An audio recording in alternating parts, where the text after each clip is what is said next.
I just wanted to share a few reflections on going through the hard times in life. I've been at my St. John's 20-year college reunion for about 2 days now, and getting to see people that I had known 20 to 25 years ago. And our class had a pretty big turnout, so there's a lot of us. There's like 21 or 22 of us from our class here. And for a very, very small school, I mean, our graduating class was only about 80 people. That's a huge turnout. So it's about a quarter of our class. Wow, I hadn't realized that. Um, anyway, it's been interesting that I recognized so many of these people and that I recognized them so well. I'm kind of shocked about that because at the time I was very much a recluse and didn't socialize nearly as much as a lot of people did, didn't go to the parties, didn't hang out a whole lot outside of my little circle of a few people that I kind of latched onto. And also I have mild face blindness, so I was really surprised that I recognized so many of these people. Um, and anyway, what am I thinking about? The time that I spent at St. John's was at a personal level very, very difficult because I had some family things going on. Several people that I was very close to in my family passed away during the years that I was here. And so I was struggling very much with that. But it was also a period when I kind of found my people, like the people who are attracted to St. John's are kind of the people who are different and weird and neurodivergent and rebels and oddballs in the kinds of ways that I tend to be as well, and in a wide variety of ways, but people who can get along with other people who are different and weird and oddballs and neurodivergent and nerds and weirdos and oddballs. So it was, what am I trying to say? As I'm meeting these people again, I'm remembering the things that they were going through to the extent that I knew about it, the things that I went through, the things that like some of these people I've actually kept in touch with, and knowing some of this hard things that they've been through at different times over the last 20 years since graduation. And at the time that we were going through those things, okay, I can't speak for everyone. I can speak for myself. At the time that I was going through the hard things in my life, they were, of course, completely all-consuming. Like that was my whole world. It was this hard thing that I was going through when my dad died, when I figured out I'm autistic and deconstructed my life, when other big important things happened. They were completely my world. Some health things that I went through. And at the time, it felt like this was going to be it. It's that end of the future fallacy where it feels like this thing that you're going through now it's the way it's going to be forever. I'm never going to feel better. I'm never going to feel different. It's never going to get better. But now I'm looking back at this, and it's been a long time since those things, and life has gone on. Like, we are different now. We've adapted to the new version of our lives, of our reality, and continued and made things. And it's not like it didn't affect us. Of course it did. It massively affected the choices that I've made since then. It massively affected how I see myself, how I interact with other people, et cetera, et cetera. It made huge changes in my life, but my life did continue, even though there were times when I felt like it was never going to be different than this. There's one person that I know here who, about 10 years ago, she had a really hard bout of cancer, and it was very debilitating for a number of years. And I know that she was really despairing during that. And I've kind of loosely kept up with her, but I haven't seen her in a number of years. And I just saw her again last night, and she looks great. I mean, she's like, that whole phase of her life is past. She's continued on. Like, it's a thing in her past now. And someone else I know who was going through a really rough divorce, of course that was a huge thing. And now it's several years later, and it's a thing in her past now. Um,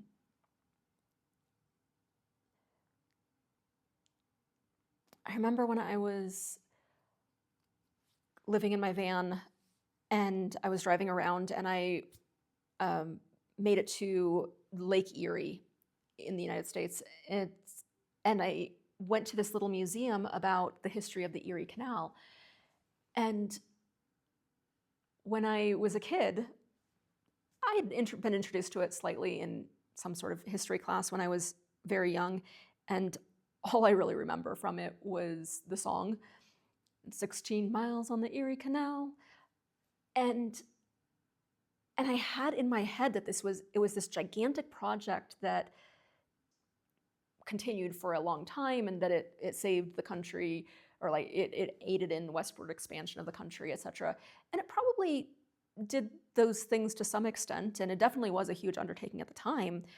But what really struck me when I was visiting this museum just a few years ago was how much time and effort it took to build that canal, and how little time it was actually in use as a main form of transportation, because transportation was developing so much so rapidly at that time period that very soon the trains were completely replaced it. I still believe that it's technically in operation, but it actually only was effective in that capacity for a very few years. And what clicked in my head when I was reading that was, sometimes we can put a lot of effort into doing something that does actually matter, but it doesn't have to last forever. Like, it doesn't have to be there for the rest of my life. Like, just because I set out on this van thing, I don't have to continue that forever. Like, it was never intended to be forever thing. But sometimes we put a lot of effort into something, and the fruits of it might only be around for a while, but it still matters. Like, it wasn't not worth it. Like, a friendship that only lasts for a few years isn't a failed friendship. It's a friendship that was good for a few years, and then it's possible that you drifted in different directions, that something happened between you two, that whatever, like, it's okay. It doesn't invalidate those several years of friendship. It just means that it didn't last forever. A marriage that doesn't last for your entire life isn't a failed marriage. It's, or not necessarily, depends on the circumstances, but it could have been just a good marriage for that period of your life. And then you've both changed enough that it's worth looking at different options for the two of you. I know circumstances are going to vary wildly, but it doesn't, but that's kind of my point. It's not all or nothing. Like, the things that apply to some categories don't have to apply to everything. Like, just because some marriages are, I mean, you could call them a failed marriage, it doesn't mean that every marriage that ends is a failed marriage. Just because some friendships end in unfortunate circumstances doesn't mean that it wasn't genuinely a friendship. Like, it doesn't have to last forever in order to be successful. Like, the definition of success is not that it never ends. I think that sometimes we apply these categories of success and failure far too broadly to, like, if something didn't last forever, it's a failed thing. In a previous video, I was just sharing some reflections about my job history. I had gotten on my case a lot for not having a single track career, that I didn't get into a particular field at a young age and then continue on with it in unending focus for the rest of my life. And I had in my head for a long time that that meant that I had failed at having a good career. But that isn't the only definition of a good career or a successful career or a successful life. Like, if the only definition of something is to be successful means that it has to last forever, well, there's nothing, absolutely nothing in existence that can meet that definition. Even one day the universe will come to a close. We will be long gone, but like, is it an unsuccessful universe? Of course, every career comes to an end. When someone retires, does that mean that it wasn't successful? Even if they did have a single track career, just because they've retired, it ended? Well, no. Like, it's come to its natural conclusion. Like, is the only definition of a marriage being successful, is the only definition of a successful marriage one that lasts for your entire life together? And I'm not even sure that you can switch it around and say that just because it has lasted your entire life together, that it was successful. Maybe you were unhappy together. Maybe you were abusive to each other. Maybe it was a loveless marriage. Maybe it was something that you just felt stuck in and you had in your head that you had to stay in it because that's what you've been taught. That's what you were told your whole life is what you're supposed to do, but you absolutely hated it. Like, is that actually successful just because you stuck together? I don't know, but I'm not going to make blanket generalizations for everyone in every circumstance, but that's kind of my point, is that it's really unfair, I think, to make these blanket generalizations of what is successful, of what is good enough, or what is, coming back to my earlier point that I very much drifted away from, is like, what is a good time in your life or a hard time in your life? Like, we all go through hard times in our life, and sometimes they last for a very long time. Sometimes they last for years or even decades. But does that make it a bad time? I don't think the length of it is what makes it a bad time or a good time. But I don't think we can make these kind of broad blanket generalizations about what makes it bad or good, about what it's supposed to be like. But I think that so many people, myself very, very much included, we try to make these blanket generalizations of what makes something good or what makes something bad, of what is okay or not okay. But they're these blanket generalizations. They're literally too broad. They can't actually encapsulate the quality of what it was like to be in it, or what I got out of it, or what resulted from it. Maybe it itself was genuinely, absolutely a horrible experience to be through, but because of that, you learned something about yourself and the world, and you took something away from it, and maybe it took a long time to recover from that and to heal from that experience and to integrate it and to process it and to come away from it with a different perspective. But that different perspective might inform what you do for the rest of your life or for the next chapter of your life. It doesn't have to be the rest, but it informs kind of how you are in the world after that. And if how you are after that is different, if you took something away from it that makes you a better person, then maybe the experience was still horrible, but it doesn't have to all be bad. Like, it doesn't have to be this black and white thing. It was bad or it was good. And just because you take away something good from it, like my burnouts, I took away something good from it, doesn't mean that it was a good experience to go through. Of course it wasn't. It was horrible to go through. But in some ways, I'm grateful that they happened, because they eventually forced me to reckon with the things that I had been ignoring, the things that I hadn't been dealing with. And at some point, my body said, no, I will not let you continue doing this charade that you've been doing. I will not let you continue the way that your life has been. You have to deal with something. And I'm not going to tell you what, because the body doesn't work that in that kind of a detailed way, but like there's something you have to deal with.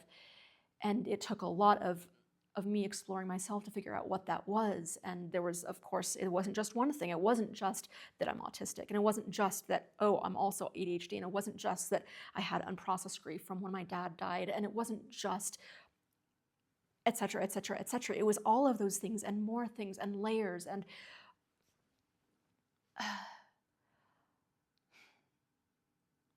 this is why I tend to script out my videos in advance, because they drift, like I drift if I don't have time to edit.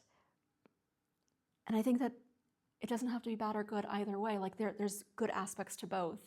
The scripted videos, the ones that are processed, the ones that are neatly organized, that address a single point and in sort of a logical order.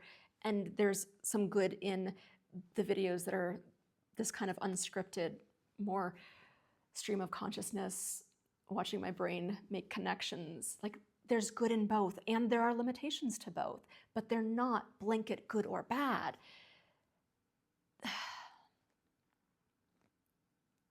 These hard times that we go through in life, I guess part of what I want to say is that at the time when we're going through them, they are everything. And if we keep going through them, if we keep continuing on, if we keep living just one day at a time, sometimes 1 minute at a time, just to get through, get to the next day, get to the next day, make these tiny little incremental improvements, figuring things out, making it slightly better, or just dealing with things, finding different ways to deal, finding healthier ways, different skills, different coping mechanisms, dealing with the old shit, dealing with the stuff that comes up, dealing with this stuff. Like it will slowly, gradually, incrementally change things, change the circumstances of your life, change your perspective on things. And it makes it easier to make other changes. Once you've made a few, you can start seeing the possibilities of other changes and start seeing the possibilities of other changes. Things that at the moment seem impossible eventually do become possible. At least some of them do. And things that you absolutely could not imagine at all of a sudden are part of your reality. And you look back 10 years, 20 years later and go, wow, that was a thing that I went through. And look how much my life has changed since then.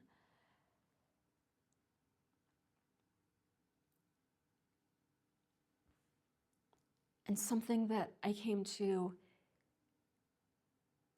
really understand in the process of working through processing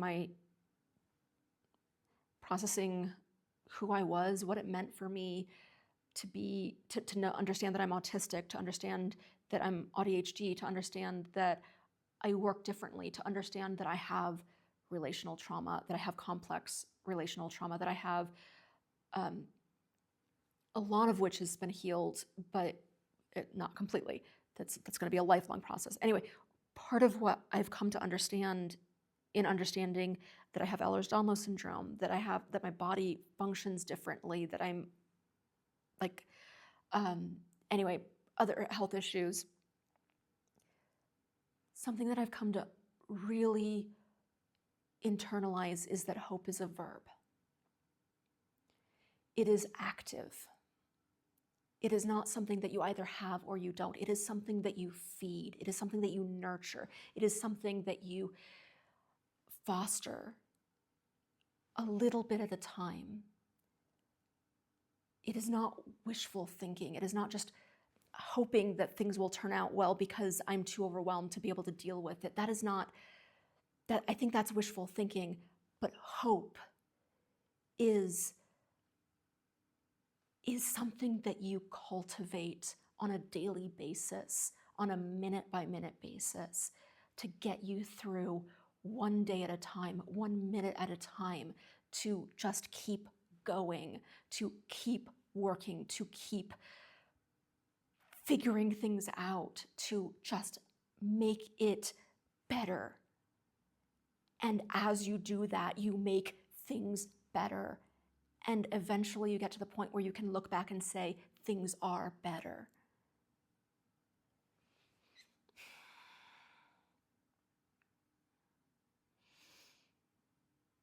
Okay, I think I'm going to leave it there. I'm sure there will be more reflections to come. This is just one part of a little mini series that I'm doing on a van trip, and as I'm revisiting my